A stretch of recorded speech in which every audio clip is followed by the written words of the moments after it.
I'm so passionate about this. My heart just sings every time I do this because we have been oppressed for so long. So I actually feel honoured myself personally that I have this this opportunity to do this, to play this role in our lives. It's a really big deal for me.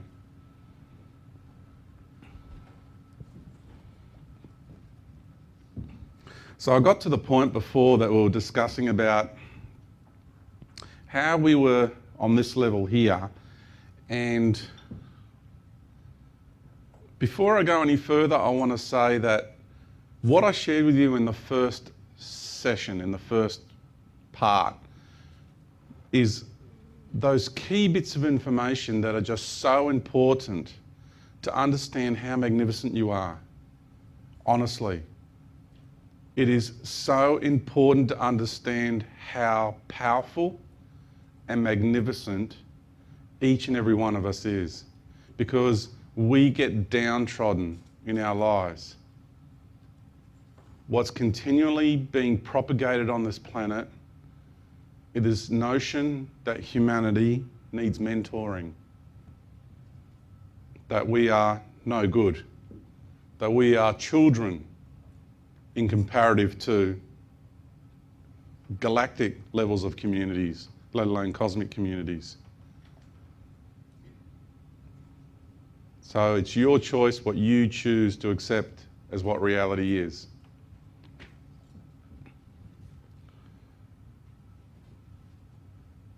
We got to this point and we needed to then put the brakes on because life here was going to be very different to anything we've experienced before. And that thick universal membrane there, that void is there because what goes on down here is, you could say, evil exists down here but doesn't exist up here. That's putting it bluntly and basically, okay? The version of duality down here is vastly different. Here, everything is in oneness and harmony. Even though I said there's duality all the way up, and people have a problem with that because of their conditioning, they just don't understand light, okay? If you're up at the light of God, it's light, it's frequency, okay? It's light. It comes in many versions.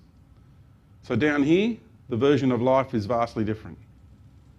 And here, the only thing that occurs here, which you could term negative in any way, shape or form, is a difference of opinion. And nowhere near what we would call a difference of opinion. Because the moment anyone feels that difference of opinion in there, that means the law of attraction is already dragging them down into this part of the universe. The moment you start to have that happen here, that's right, you've got a difference of opinion.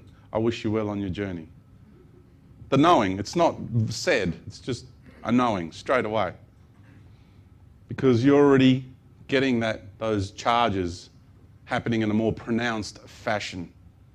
And there's beings who, before they come down here from up this realm, they start dabbling.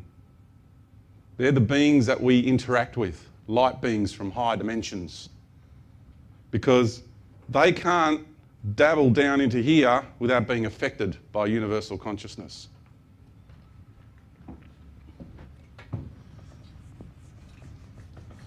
Let me explain it this way.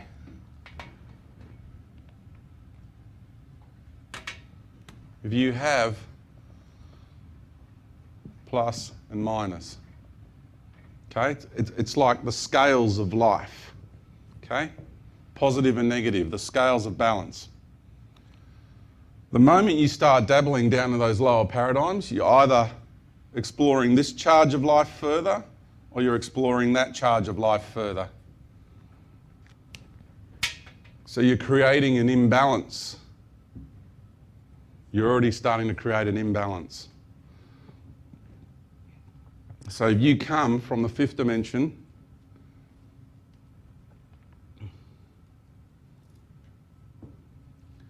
you're up here and you start interacting with life down here, you're creating a more positive charge or negative charge, depending on what you're doing, on your soul.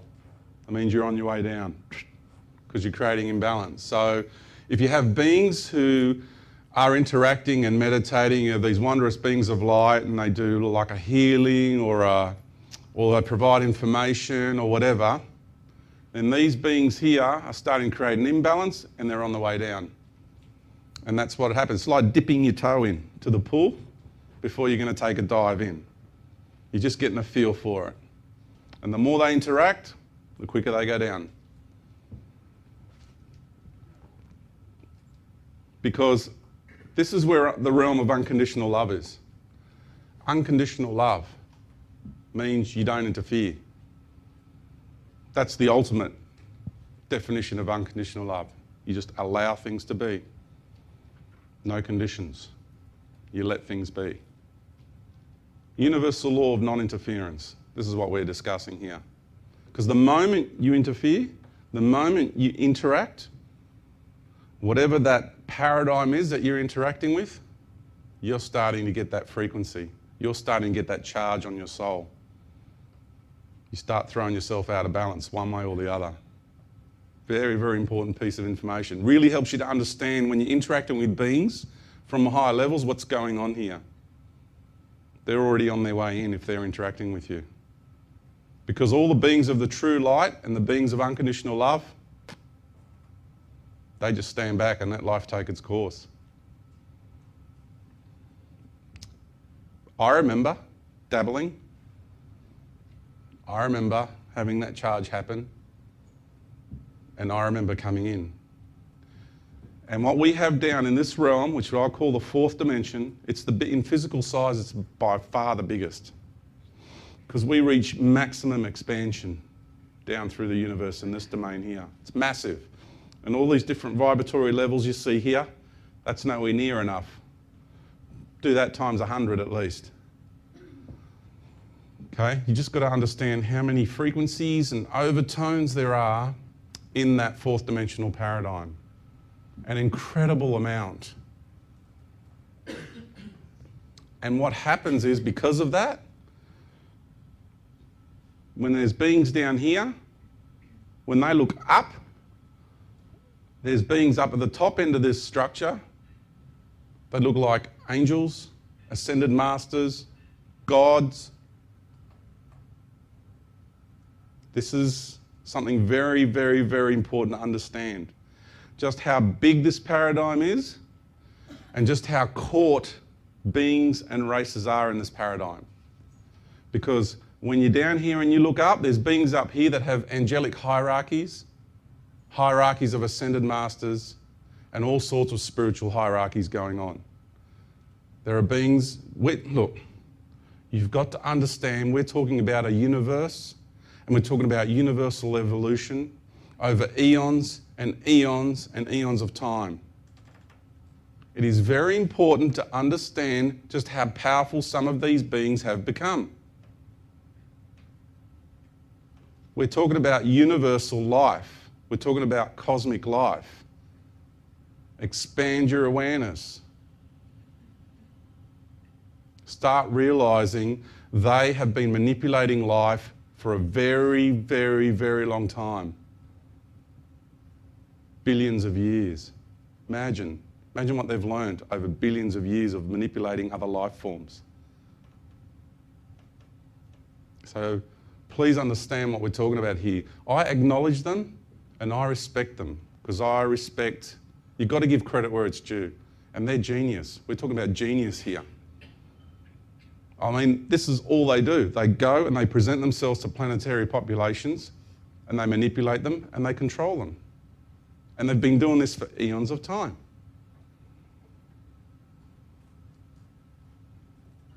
I've gone through the 4D New Age paradigm. I've come out of it. I stood up in 2004 and said, I'm a member of the Galactic Federation of Light. You can see for yourselves my videos on the internet. Because when I got back from that journey in 2003, they manipulated me. They went to town on me because all of a sudden in the matrix, I stuck out like a beacon because my frequency changed so much. You know, it's like that thing pop up and you hit it with a hammer to bash it back down. It's that kind of, if I can use that as a metaphor, you know? That's what they wanted to do to me. But I wouldn't play their game, so they went to town on me, getting abducted 2 to 3 times a week, memory screenings, brainwashing programs, highly sophisticated ones, highly sophisticated. Because I've had the shadow government versions where they pump you full of drugs and brainwash you with their programs. I've been through that. And I'm very vigilant within myself. Because people say, maybe you're still being manipulated, George. Well, they're trying it on me all the time. I'm very well aware which thoughts are mine and which ones aren't. And don't think you're any different, because no one in here in this room is immune from that. When you really look at your mind, and you really look at your mind in a day, which thoughts are yours, which ones aren't, we'll get into that later. Because I'm telling you, it's frightening for some people to realise that their mind is not even theirs. And I'm not making this up. It's just whether people have the strength, internal strength, to admit that that's happening to them or not. It's understanding what the mind matrix is all about, that we're inside of. So, here we have all these beings here playing gods. One of them, I'll categorically say, is called Jehovah. He resides here. And I know, because I took this journey. I know where he lives. I know where he resides. Down here. He's a 4D entity playing God. And I'll stand up and I'll say it all around the world, because that's fact. That's universal truth. They feed off worship. That's how they become empowered. They enslave races because they want to access life force. That is the key commodity. Forget minerals like gold or anything like that. That's for very low vibrational races who are interested in those sort of things. Then you go to technology. How can technology be used to control and manipulate life? Then you get to life force. How do you control life to manipulate life, to gain power through that life? Genetics are the #1 commodity in the cosmos for those who are into commodities. I'm not. I'm just sharing with you the beings who are into control and manipulation and controlling collectives, economic collectives and paradigms of control. Our genetics are the most prized possession in the universe because of who and what we are, and I'm going to get to that. So understand what these beings want. When we worship them, when we pray to them, they've never ever been fed so much power, ever, in the universe. So here we have this incredible paradigm called the 4D paradigm. And the new age at the moment on this planet is full of entities and beings and ET races, because you've got to understand thousands of ET races have been assimilated into these paradigms. We're talking about vibrational paradigms. Here we have a planetary paradigm. This reality vibrates a particular level. When I got taken to Mars, that planet vibrated a different level. When I was standing on the surface of that planet, I didn't like it. And for those who are new to this, we've got 1 million people there already. Nothing new behind the scenes. Don't forget, you're being treated like mushrooms. Kept in the dark, fed bullshit. I'm telling you the truth here. This is not a made-up story. So many people who work in these black ops are coming out talking about what's going on Mars. It's just a shock to mental paradigms who are not used to this kind of information. And you're probably thinking, well, wouldn't we hear about it? Of course you wouldn't. Do you know what's going on in the world of ballerinas? Who's doing what gig where? You don't, because you don't put your attention there. You don't put your awareness there. Do you know who the latest recruits are for Manchester United? No, because you don't put your awareness there. So if you put your awareness to these sorts of issues, you're going to find out for yourself. Don't take my word for it. I got taken there, and there's a whole lot going on Mars which people aren't aware of. That's why the notion that a probe being sent to Mars is the forefront of human evolution. It's the biggest joke going around. It's the biggest joke going around. And you've got to understand the technologies and all the crafts that are available to hide in other frequencies. Our eyes can only see a tiny little spectrum of reality. And then you go to the infrared reality. I mean, buy infrared night vision goggles and look up at the night sky. Go for it. And you can see it's like peak hour out there. They're expensive though, but lots of people have done that, and you can see them flying around in the infrared spectrum. So we've come down through all these different dimensions, explored every single possibility and outcome. Maximum expansion. What are we doing now? We're bringing it together. We're bringing it together. Because if you want to now become a universal creator of light, you need to reintegrate all your fragmented self, states of self, and you need to then take all that knowledge and wisdom that you've gained through all of those experiences and reintegrate them.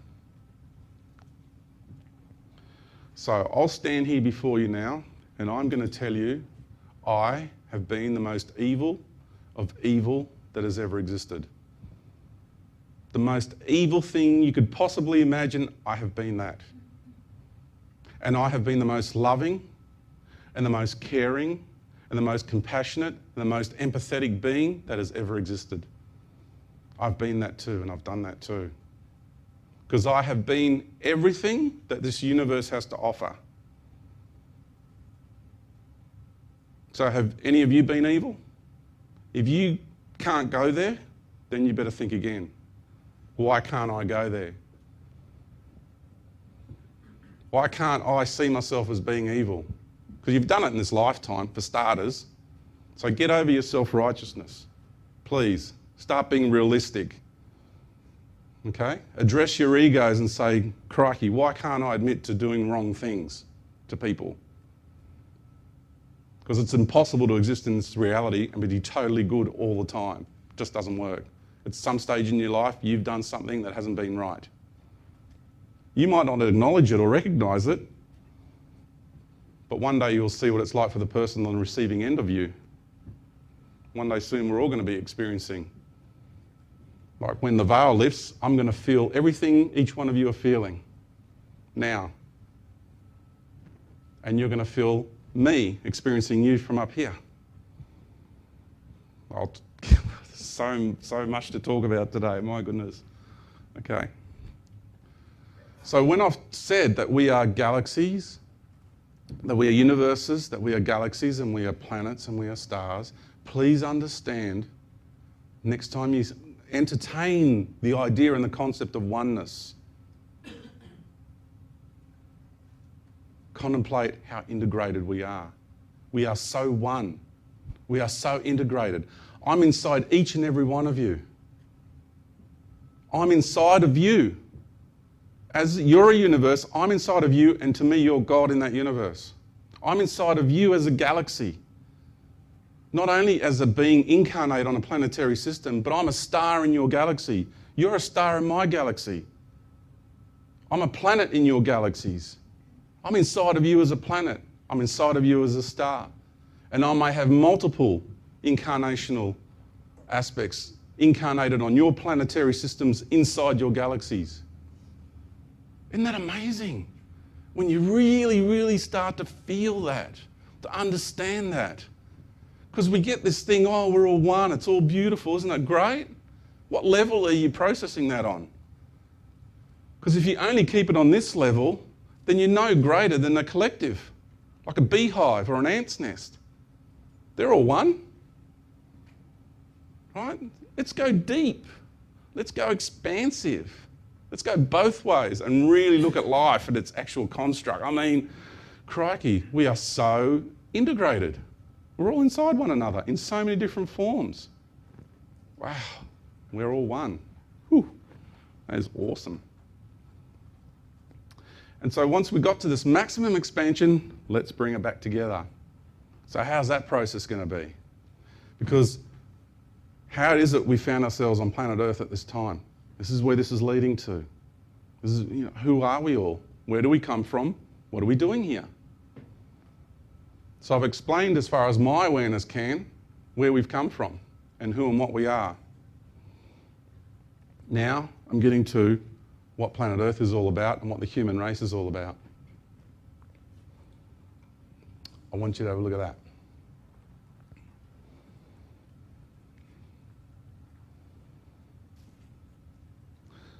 understand that concept is so important, because if you really want to get why we're all here and what humanity is all about, this is a very, very important ingredient, because this overcomes the internal divide. Because all we do is judge ourselves and beat ourselves up. So I want you to know just how perfect you all are right now, as you are right now.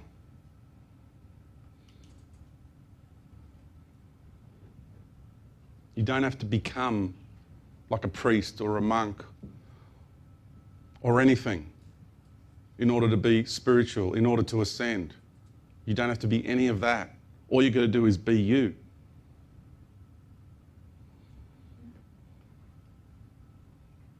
Mother Earth, how is it we found ourselves right here on this planet? Why is it we're here? And why are we in these male-female forms having this incredible experience? Just a few more quick images of the cosmos there, just for the expansion of our awareness.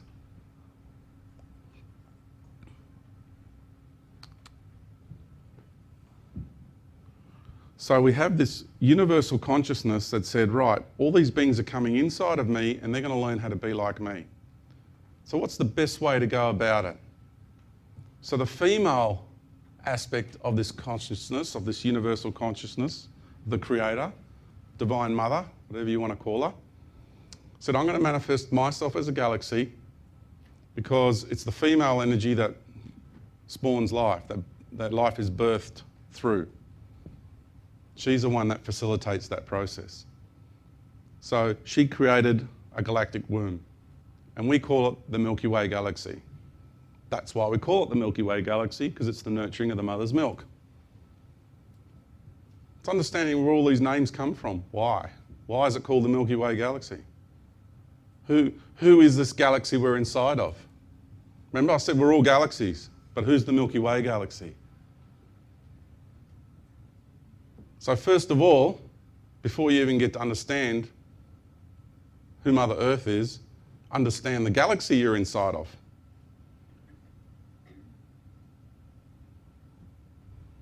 And in the Egyptian pantheon, it's called Ma'at. There's so many names in every culture. I'm just sharing ones I'm familiar with. And so each star system here, here's the out of all these billions of stars, who are these stars? This is the interesting part. Each star system here in this galaxy is a fractal of a galaxy, if you understand what that means.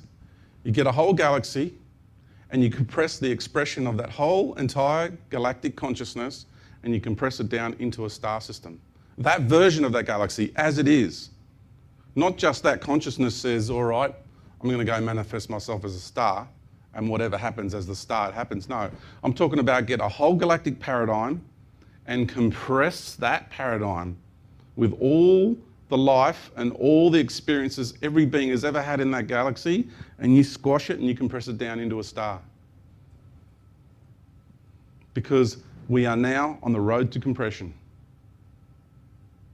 And that's understanding why this reality here is the densest in the universe.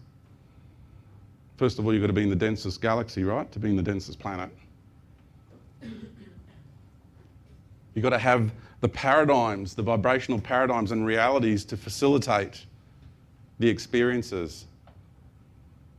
And so this galaxy, every single star system in this galaxy is a fractal of a galaxy. Because the Divine Mother Essence said, I'm going to facilitate this process. And then you've got the male aspect of the consciousness of the universe that has manifested itself as the Andromedan galaxy. And that's right next door to this one, and its consciousness is the male essence of this universe. Don't take my word for it. Connect with these beings yourself and find out for yourselves. I'm not making this up.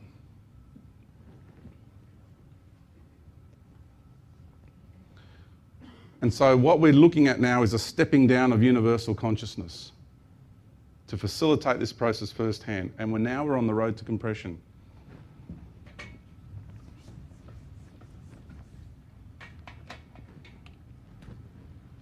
Because remember, we went to maximum expansion, and now we're bringing it together.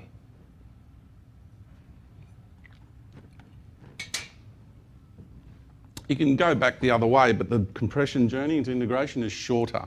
So that's why just diagrammatically, this is how I'm expressing it. And we've got it in our hands. This journey's right there in our hands like that. Okay? It's not some weird ET symbol or anything. It's just our hands is what we do things with, what we create, what we manifest things in the doing. And there it is right there. So we go the long journey of expansion, much shorter journey into reintegration. Because we're going to get everything integrated back into oneness and harmony, back to 0 point. And so here we are in this galaxy. And the way it worked was, who were the beings that were going to choose this journey into this galaxy?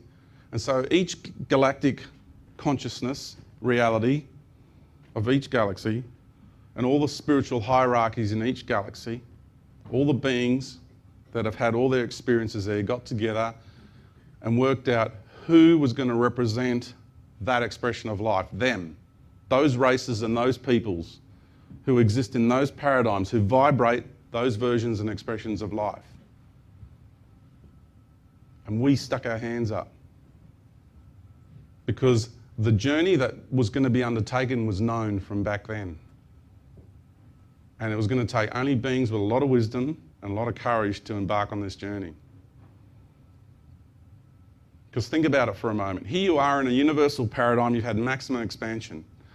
Okay? We've gone to all these galaxies, we're having lots of fun, right? Cosmic wars, everything, intergalactic wars, all this sort of stuff. And now this road to compression. Because a lot of people got high and mighty as they are in that state of being. Because the road to compression means, crikey, I'm going to densify my existence, which means also I'm going to shrink my existence from this maximum expansion. And I've got to take this long, arduous journey. Very difficult, very challenging, very long, very arduous journey. And there's a chance I might get trapped in that paradigm for a long time. That was the other concern. And so we have every single star system here and all the beings that originally incarnated when this galaxy was created were the ambassadors and the way showers of life on this road to compression, on this road to integration, on this road to oneness. And so from there, we came into this galaxy, streamed in here, and we had what was called galactic wars inside. And the universal consciousness said, well, this warring energy, which is more male orientated, we need to transmute that now. It's the time in the process, the divine plan to transmute that energy. So the male consciousness said, I'm going to manifest myself as another reality inside of you so we can transmute that energy. And that's what we call the Orion system, the Orion Nebula. So you've gone from the consciousnesses of the universe and they've manifested themselves as galaxies. Now they're manifesting themselves as star systems within this galaxy.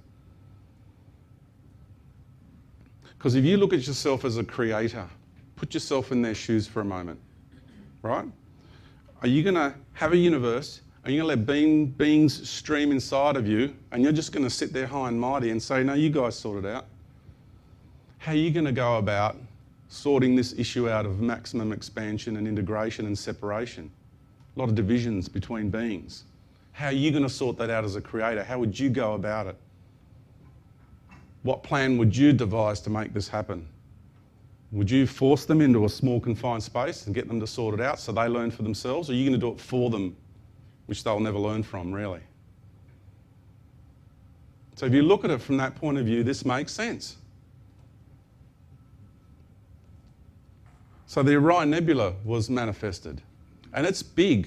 Don't think the Orion system is small. You know, when you look at the saucepan and all that up in the sky, some of those stars are trillions of miles apart, light years apart.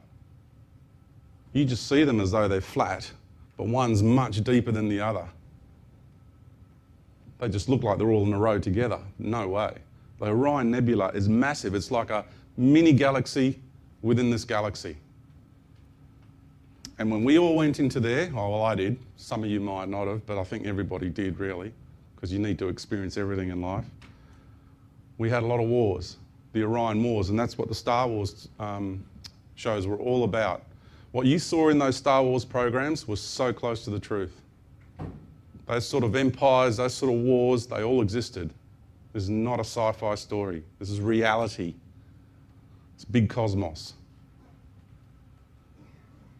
That's why so many people loved it. They connected with it. That latent memory deep inside of themselves. I've spoken to people who remember being a part of that. The deprivation of spirit there was disgusting. What took place in the technology that was used to quash the spirit of beings was absolutely disgusting. I remember being there, and I'm tingling from head to toes, I'm telling you. It was really a very tough time, because that's why we call Orion the hunter. It's the archetype. Because you need to have that vibrational energy. The male warrior energy needed to transmute. It was a big part of our integration process. Got to get that warring tribe energy out of us. So a massive chunk of that energy got transmuted in that paradigm during that epoch and that era. And so what we have now is another stepping down. The female consciousness manifested herself as Cirrus. And that's why when you look at all the teachings of the cultures all around the world, Cirrus and Orion are prominent in every single one of them. You've got to understand just how important these two energetic patterns are, these star systems are. And the third biggest one of amount of energy that's invested into this reality is the Pleiades. And I'll get into that later. Pleiadians are very, very important in this process. Now, as you know, Orion or Osiris, because that's what they're talking about there. There's all sorts of ideas about who and what Osiris is. Osiris is the consciousness of the Orion star system, okay? They got together, him and his wife, Isis, which is Cirrus, got together and had a child, a son, Horus, who just happened to be the sun god. And he's not sun god as you know him, not the real one, okay? It's not into worship or anything like that. And so the female energy manifested herself as the earth. Mother Earth, Father Sun. I know from personal experience who the consciousness and the essence of the being that is this planet is, and I know through personal experience who the consciousness and the essence of the sun is. Why do you think the sun is so prominent? Not because it just gives us light, but you're inside that solar system. You're inside this solar system. You're inside this being. If you know anything about cosmic paradigms, if you know anything about life in the universe, then you know that if you go and you exist on a particular planetary body, it means you are on a being's body. It's like someone coming and living on your body. You just got to realise how cut off from reality we've become. To have lost that memory, that most basic principle of understanding throughout the whole universe, you've forgotten that. You exist right here, right now, because this woman had the courage to manifest herself as Mother Earth. If she didn't, this planet wouldn't be here, you wouldn't be here. So your very existence here, to begin with, is because of her. You're breathing, right now you had a breath, didn't you? You breathed her atmosphere. At the break you had a drink, didn't you?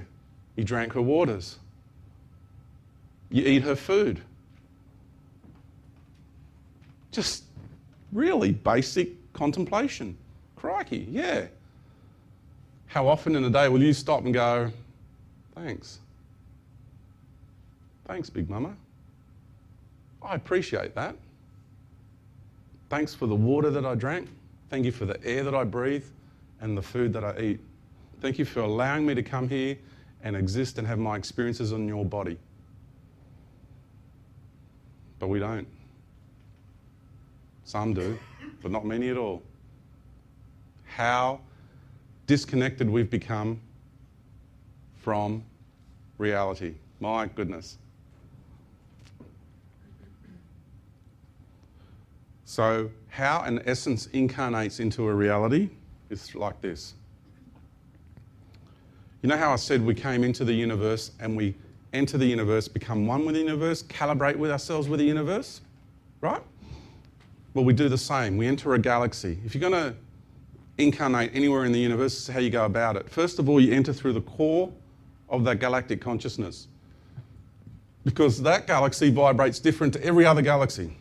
Each galaxy's got its own vibration, its own expression.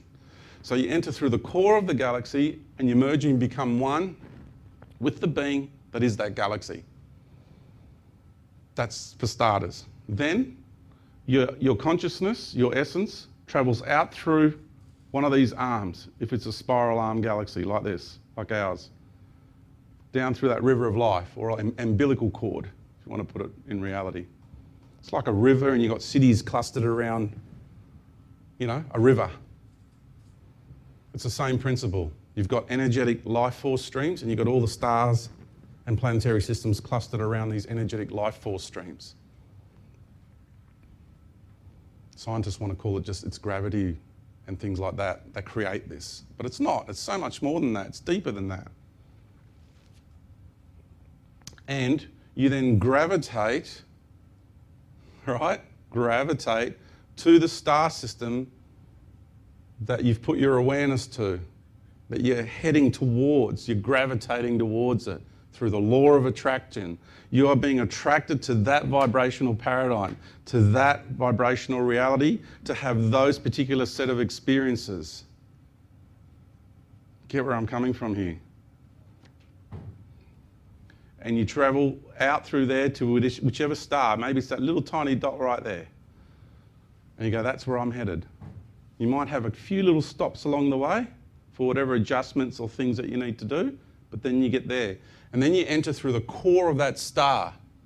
Now I'm talking about an organic, incarnational construct. I'm not talking about walk-ins. I'm not talking about being put here by an ET race via a spaceship. I'm talking about a universal, organic, incarnational construct. Okay? Then we enter through the core and the essence of that star, because you're going to exist inside the vibrational paradigm and reality of that star system, that solar system. So you've got to acclimatise yourself to that reality so you can exist in that harmoniously. So you've forgotten how just integrated you are with the sun. What do you think Akhenaten was trying to say? It's not worship the sun. He's trying to explain the construct. But archaeologists won't do that. They've got to maintain the status quo of this brainwashing paradigm. It's sun worship. What a load of rubbish. It's not sun worship. It's merely explaining the construct of life. I'll give you an analogy. Closed-minded archaeologists who want to defend their religion and their belief system will go to an ancient cave painting and they will see an ancient person, ancient tribesperson, killing an animal and him holding the heart up like this. And I go, oh look, he just sacrificed that animal to appease his god. Blood sacrifice. That's what they'll say. That's their interpretation. Because they're brainwashed into believing that's what used to happen. But they have absolutely no concept of the idea that he's honouring the spirit of that animal for sacrificing its life so that he could eat and feed his family and continue to survive in this reality. How different is that interpretation? How different is what really happened to the interpretation that gets forced and rammed into the psyche of the human race in today's world. Because apparently we're more advanced than ever before, apparently. And that's a load of BS as well. We are about as primitive as life has ever existed on this planet, ever. It's devolution, not evolution. Big difference. There is no way they can reconstruct the pyramids today. And they know they can't. Here's another example. When the Aswan Dam was built, here you have statues of Ramesses that weighed thousands of tons. The most advanced crane technology we had in the 60s could not lift those statues. Just to move them a few hundred metres, they had to cut them into 3 pieces. The maximum weight possible with the most advanced cranes that we had on the planet in our lives today, because we're more advanced, right? Could not lift those statues. They could only lift 1/3 of the weight of those statues. And it took them a whole 6 months to move them a few hundred metres. And you're going to get told that a bunch of savages with a few logs built those statues, transported them and erected them. That is insanity. And people believe them. That is total insanity. So please, let's get real here. Let's get real. Let's start being real, because I'm a realist. I'm not into fantasy. I'm not into belief systems. I'm a realist. I travelled, I experienced, and I know what's real. And I damn well know what's not real. I know about the illusion, I know about the lies being imposed on the human race. I know about them. And I'm here to expose them. And I will. Okay. We have, like I said, our incarnational construct. We entered through the essence of the sun. We then entered through the essence of the earth. We became one with Mother Earth. You are so integrated with her, let alone that you're breathing her air right now, you're drinking her water, and you're eating her food. So all you've got to do is remember that connection. This is not about goddess worship. This is not about sun worship.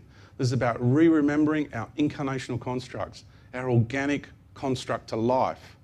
Because anybody who meditates and goes within themselves, they'll tell you where you go from there next. Straight down to the core of the earth. Then you go to the core of the sun, then your consciousness goes out into the rest of the universe. That's the path. That's the natural flow. The Holy Trinity, Father, Son, Mother Earth, you. That's the real Holy Trinity here. Local Holy Trinity, not universal. If you don't understand life on this level, how can you possibly expect to understand universally the construct of life? So what I recommend people to do is start re-remembering their very basic existence here to start with. Start there. Just go local first. Don't worry about all these ETs coming here telling you about all this other stuff. Because they want to bypass that organic connection. They've got another agenda. Because if you meet any ET from the true light, they're going to encourage you to go within yourself and start getting that organic connection happening once again. That's what they do, because they know the truth.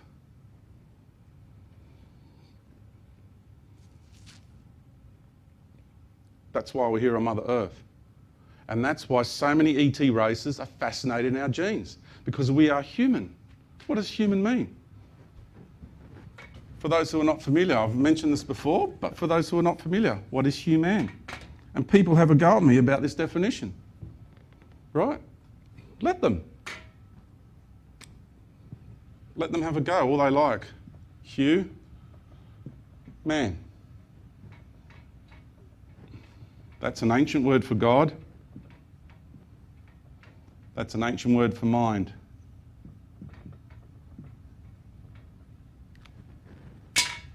Godly beings of godly mind. You can go looking that up, go right ahead. But people are defending their belief systems. They don't want the word Hugh to mean God. That's, again, why are we called human? Why is we call her Mother Earth? It's understanding who Aya was as well. It's just understanding why things are labelled the way they are.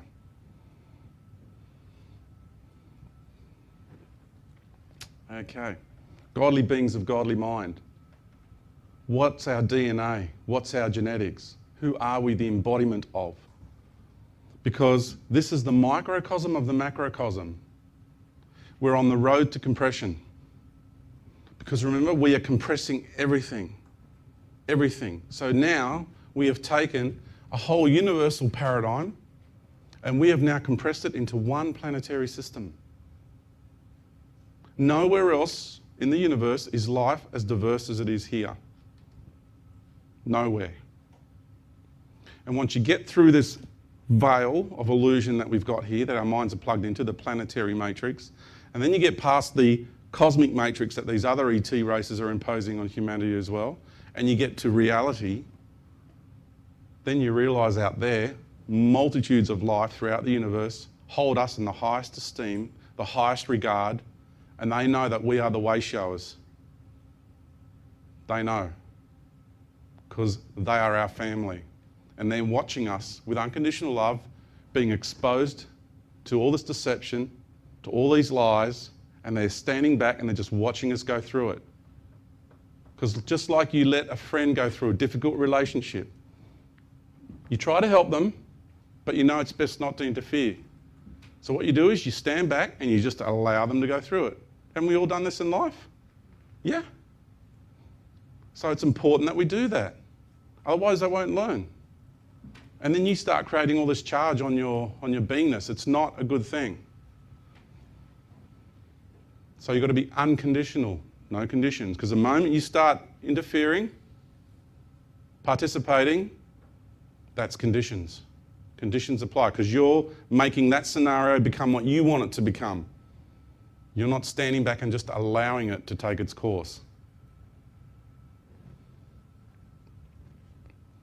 So we are the microcosm of the macrocosm. And the human form has been created because we carry all the codes of the universe.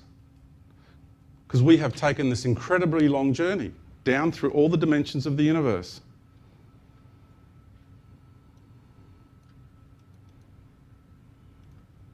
Down through all the dimensions of the universe, exhausting all possibilities and outcomes on every single level of existence, everywhere. Been it all, done it all, seen it all. Now we take all that wisdom and we reintegrate it now. All that expansion and fragmentation, we're bringing it back. And this has been the process into this galaxy, through all the processes this galaxy had to offer, and then funneled right down in a compressed state on Mother Earth. That's why this is the most dense reality in the universe. That's why everything's so intense here. The version of duality here is more intense than anywhere in the universe. If you understand that, that makes perfect sense. What I just shared with you. Makes perfect sense. That's been our pathway, and we are the way showers. And we only see 2 strands of DNA in the scientific world because the other 10 are being kept from us. Because our whole scientific world on this planet is under the control of an extraterrestrial group, just like everything else is under control to a certain degree by the ETs, an off-world cabal. Because if you think it's just the ruling elite that control things on the planet, you better think again, because they have off-world overlords. And I've had to deal with this behind the scenes personally.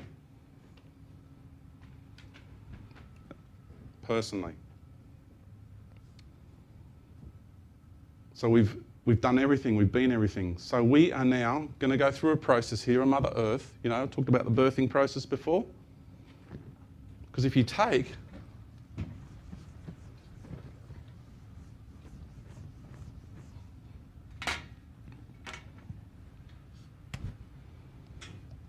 let's express it this way.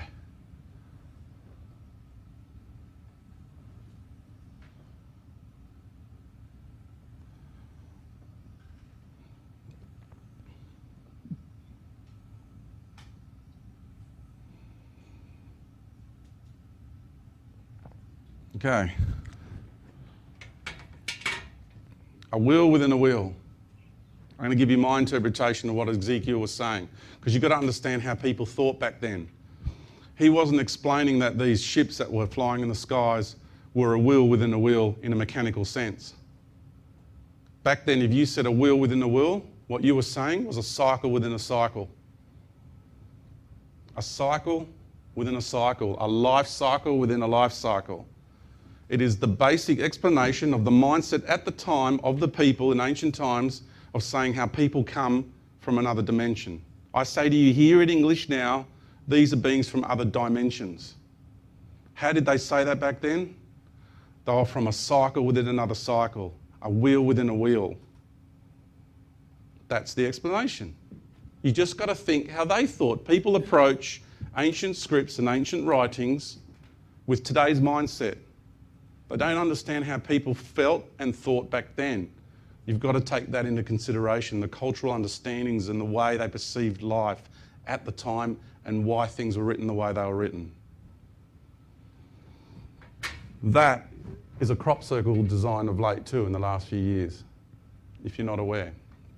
So, what we have here is all of these cycles now converging in one point in time.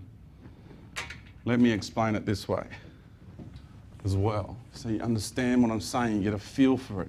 Because each one of those cycles that I drew was each one of your experiences in different dimensional levels. Oops, do the other side. Then you understand what the big deal about the main calendar and all the other calendars is.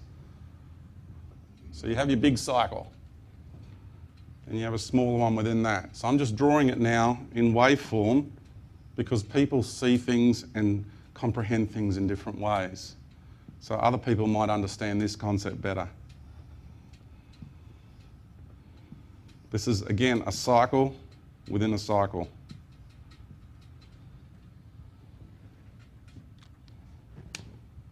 And what we have here is a point in time in galactic consciousness and cosmic consciousness and universal consciousness that this whole journey, if you can, down through the universe, so you have from the point we entered here to the point in time that we're about to experience in the next 2 years is the biggest cycle, the biggest wave. Then by the time you got to here, that'll be the next one. Because it's a shorter cycle. Now from there to the end is shorter. From there down is shorter, right? So it's all your different experiences. Now when we got to here, I mean, there's just so many, I can't physically draw them, all right? You've got to understand this is just a diagrammatic expression of what I'm trying to say here. But they all were going to converge at one point. And that's bringing all those experiences on every level together at one point in time, because we're bringing them back to oneness. We're bringing them back to 0 point. We're integrating everything. Everything we've been, everything we've done. We're integrating it all. And as crazy and deluded and fantastic as that sounds, that's reality. And you're going to find out for yourselves very soon. That's why I stand up here and say this stuff. You're going to find out for yourselves really soon. And I'm excited about that. I am, because the outcome's incredible. The outcome of this process is so incredible. Because after you walk off here today, get on with your lives. I'm not trying to sell you a book. Okay, there was a DVD out there for those who wanted it. Right? But I'm not selling courses. I'm not interested in followers, because that totally is opposite to what I'm about. I'm about empowering you individually to give you this perspective on life. Because this is about self-empowerment. This is about knowing who we are and where we come from. So all I'm doing, I'm providing triggers. That's it. I'm just providing a trigger to help people remember who they are and where it is they come from. That's all I'm interested in doing. Nothing beyond that.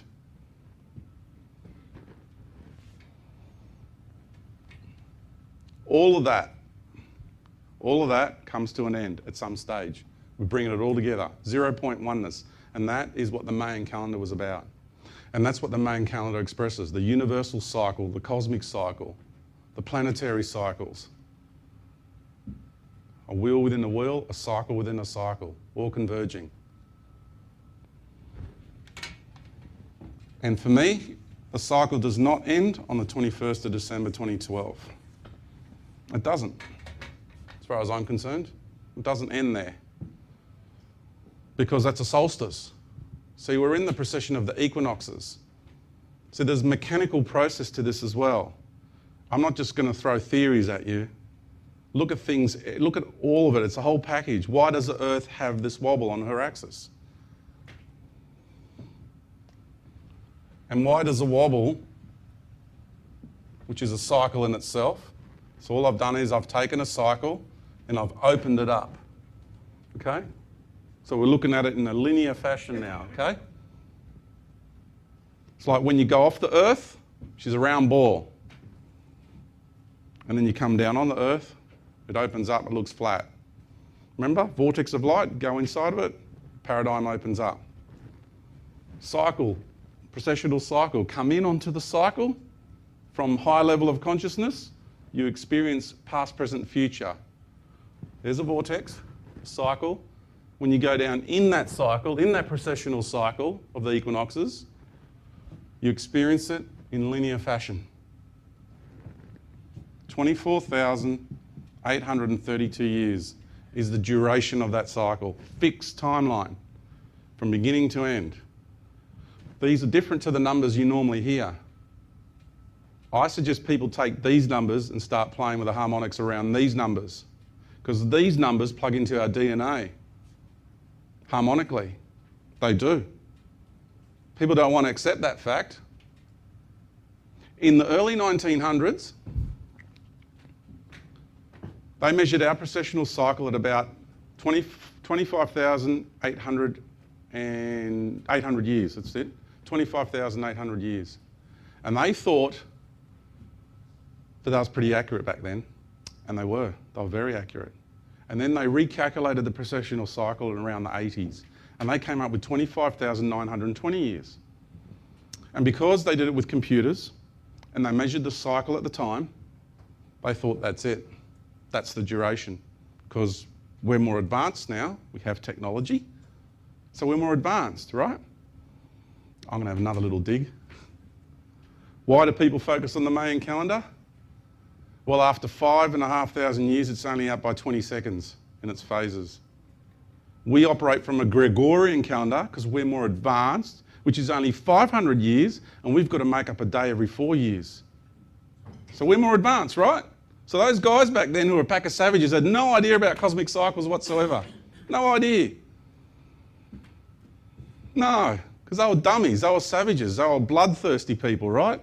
Which is a load of crap as well. Might have been one little group, but they'll make that the whole. Because they've got to taint the ancients, because we've got to fit in their model of reality. I'll get into the moon later too, that's a ripper. So, 24,832 years. Why are they measuring it as 25,920 years? What they are missing is the acceleration factor of this cosmic cycle.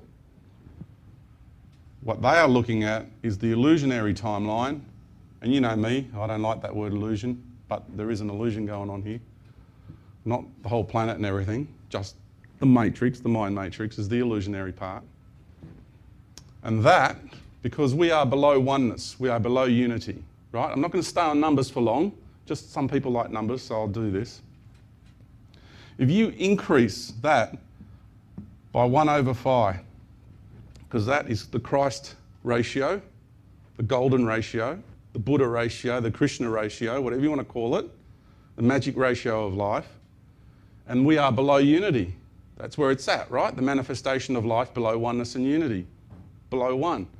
You increase it by 1/5, you get 26,366.618 years, and there it is again, magically on the end.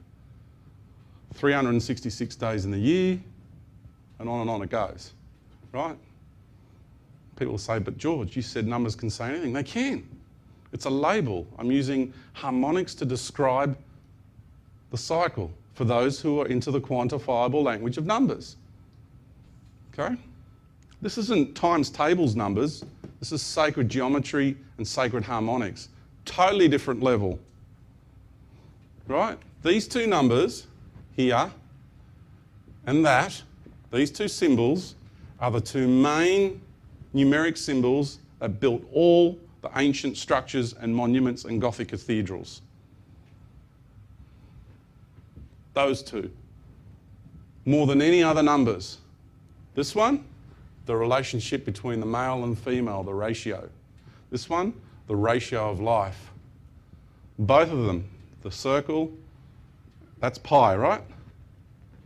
And that's phi. You can do it this way, or you can do it that way. It's just the line going through the boundaries of the circle. The female and the male. The female and the male. Father, Son, Mother Earth, men and women. It's understanding the building blocks of life here. We're talking about numbers that describe life to its total capacity. Not number crunching, times tables and other formulas, algebra and things like that. That is just robotic mathematics. That is not life mathematics. So if they were to recalculate, and I challenge any scientist right now, I lay that challenge out. Get your equipment and recalculate the precession of the equinox. And you'll see it's over 26,000 years now because it's accelerating. And the precession of the equinoxes do not finish on the 21st of December 2012. It finishes on the 21st of March 2013. That is when actually the cycle ends.